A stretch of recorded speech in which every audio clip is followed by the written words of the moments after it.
Assalaamu calaykum. Cashirkan waa cashirkii saddexaad. Kanaan ka soo hadalnay. Kan waan ka soo hadalnay. Hadda groundigan. Groundigan qeybo kala duwan oo leeyahay laakiin saddexdan qeybaha ugu muhiimsan. Greenkaas saas oo aragtay greenkaas oo yellow ku jiro hadaad aragtid. Iyo kan oo waxna ku dhaganeyn fiilayaashan dhan waa ground.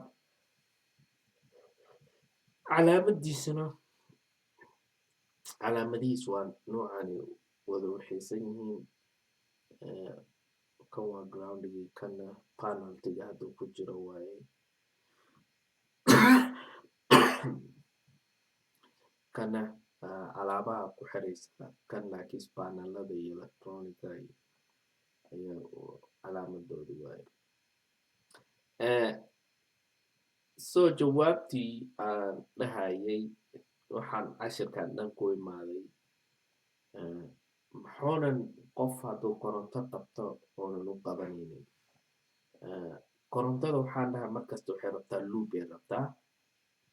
Waxay korontada rabtaa cashirkeena kusoo bilaabna source-ka markuu yahay inay korontada soo noqoto ee meesha ku soo noqoto. Laakiinse aan dhaho sidii kale aan u dhigaa hadda korontada saan inay noqoto waaye. Source-ga markay ka soo baxdo asaliyan meel ka soo baxdo fiiladan waxay rabtaa inay saan soo noqoto ku soo noqoto.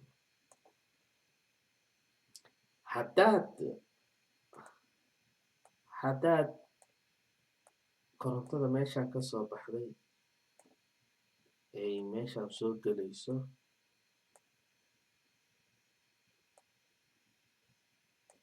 inay noqonin adiga qabatid halkan qabatid adiga inta hadda ku dhigtid aad dhulkana ku istaagsaneen korontada way imaanaysaa meeshaan ay soo maraysaa way ku qabatay dhulka kuma istaagsanid adiga kugu egta. waxaa iska ilaalinaysaa inay ku dhex marto ee meel kale aado. laakiinse haddaa korontadaas qabatid oo meeshaas ku istaagsan tahay korontadaas waxna kaama qaadayso.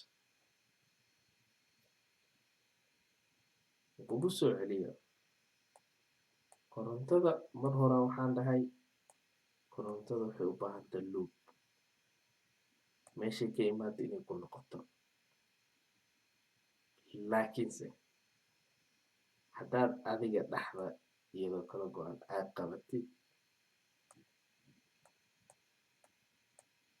korontadaas aad dhulkana iska ilaalisid korontada way isku soo mari meelay aadayso ma lahan adiga dhulka kuma istaagsanid. saas daraaddiisa ayaa kobaha waxaa la gashadaa safety-ga Soomaaliya kobo markaa dadka korontayaasha ku shaqeeya kobo waaweyn ay gashadaan waxay iska ilaaliyaan inay dhulka taabtaan ee iyaga ground noqdaan. ground waa maxaa inuu koronto markay qabato korontadaas inay dhex marto. laakiin koronto waaweyn hadday tahay korontada waaweyn awooday leedahay kobahaas markii ay dhex marto.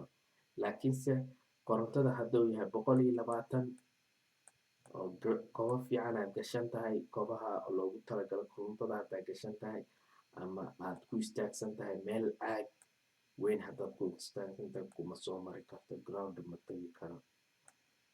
groundiga iska ilaalinaysaa. marka shimbirtan waxay meesha ugu fadhidaa waa maxaa korontadii waa meesha u qabo weysay. halkan potationkan meel kasta waa isku mid korontada iyadaba korontee noqotay markaan iyadaba xataa korontee noqotay haddaa iyada taabatid oo adiga ground aad taaginta korontadu way soo dhex mari way ku dili kabacdi iyaday dili. mafahamta. laakiinse haddaad iyada qofna taabanaynin meelnana taabanaynin fiilada kalena u gudbaynin taabanaynin ee fiiladan bas dhex joogto waxay ka qaadaysaa korontada waxna kama qaadayo potationka waa isku mid.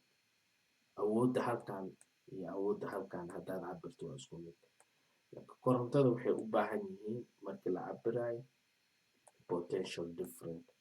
Potential wax shay laba kala duwan. Hadda laakiin waa isku mid. Kuwa korontadayaasha waaweyn ka shaqeeyaan xataa korontaday taabanayaan ka bacdi korontaday isla haysiinayaan ka bacdi korkiisay ku shaqeynayaan hadduu potential isku mid. Laakiinse hadduu meel kale taabto waa bas qofkii korontada way dhex maraysaa markaasay dhanka kale aadaysa ku gubeysaa way ku shiili ka bacdi ku dili.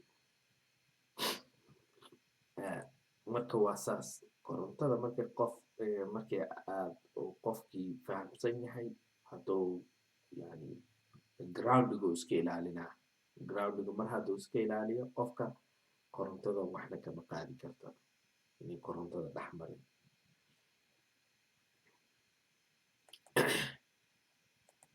sii socono halkan inta waa sharaxay.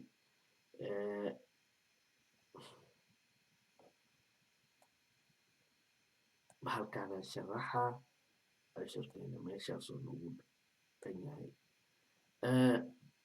Guryaha oo groundiga lahayn oo receptacle-ka inaad badisid aad u baahan tahay ama receptacle-ka inuu gurigaaga safe noqdo especially haddaad joogtid xamar haddaad joogtid iyo Soomaaliba haddaad joogtid waxaad arkaysaa guri kasta laba fiila basaad ayaa ku dhegan groundigii kuma dhegana. Fadlan waxaad soo gadataa bahalkan soo gado oo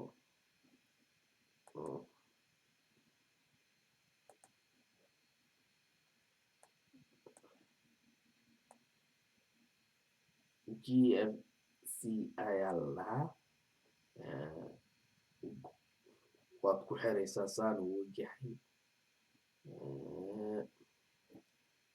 Marka maxaad ku xiraysaa mid hal xabaa soo gadanaysaa gurigaada qolkii dhan uu ku protect garaynaa. haddaad su-aal ka qabtidna dab hadduu dhaco dabkuu ka hortagaa hadduu qof qabto wuu isdaminaa. marka Soomaaliya oo kale adiga systemka dhan ma hagaajin kartid laakiinse haddaad GFCI-gan haddaad haysatid ku xiro qaabka loogu xirayna waa sharaxi doonaa. yani waad ka hortagi kartaa cilladaha dabka iyo hadduu qofka koronto dilayso waa kaga hortagi kartaa haddaa bahalkaa soo gadatid systemkaagi dhan wuu ku saxaa. hadda kan waa markuu 3 wire yahay sida loo xiro waaye 2 wire qaabka loo xiraa jirto. andhaho waxaa jiro 2 receptacle halkan jiro receptacle waxaan ula jeedaa bahalkan korontada galo marka mid ka mid GFC-gan intaad ku xiraysaa inta markaa ku xiraysid dabka imaanaya halkaan uu ka galaa fiilada kale halkaan uu kasoo baxaa kuwaan u dhex maraa kanuu maraa kanuu maraa ka bacdi kanuu maraa wuu soo soconaa ka bacdi panelkii uu soo galay. so kan maadaama uu yahay GFCI maadaama uu yahay kuwaan hadday cillad ku imaado ama dab qabsado ama current-iga isbedelo ama qof uu qabto kana wada daminaya kulligood kan maadaama uu yahay cillad hadday inta ka dhex dhacdo. so dabka waa ka hortagi kartaa systemkaagina waa ku ilaashan kartaa. haddaa 5 qol aad leedahay 5 qol 5 xabaa soo gadanaysaa kanaad ku xiraysaa so waxaan dhan waa ku protect garayni. fadlan ha ka xishoonin groundiga maadaama Soomaaliya standard sax ayna lahayn. fadlan gurigaagii ha ka hakranin dukaankaaga xabad kan GFCI-gaas circuit protection-gaas ku xiro sida gurigaaga iyo dab ugu ilaaliso korontada isdamiya aad ku xiraysaa marka waxaan dhan wuu ilaalinaa waa receptacle-ka kuwa korontada yacni charger-ka bixinayaan khayr ayaan rajeynaa cashirkeena intaanu ku dhan yahay khiyaarta dadka su-aal qabo waa i weydiin kartiin waxaan u maleynayaa cashir kale ma jiro that is it khayr ayaan rajeynaa maca asalaama